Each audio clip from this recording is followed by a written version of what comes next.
अस्सलाम वालेकुम रहमतुल्लाहि वबरकातुहू। दोस्तों, कैसे हैं आप सभी? उम्मीद है मैं आप सभी खैरियत से होंगे। मैं हूं हकीम मौलाना मज़हर आलम।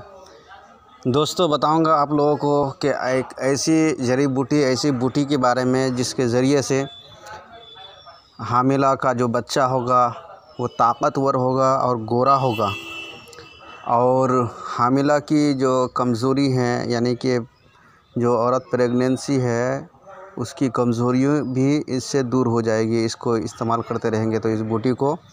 और ये जिन लोगों के काले बच्चे पैदा होते हैं या काले लोग हैं उनके लिए तो ये बहुत ही ज़बरदस्त है, फ़ायदा है। तो क्या करना है, आपको 100 ग्राम लेना है तबाशीर और वरक चांदी लेना है।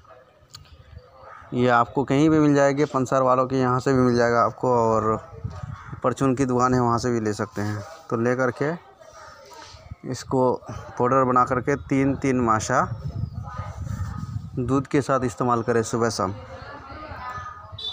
तो इंशाअल्लाह मुकम्मल फ़ायदा उठा पाएंगे। अस्सलाम वालेकुम वरहमतुल्लाहि वबरकातुहू।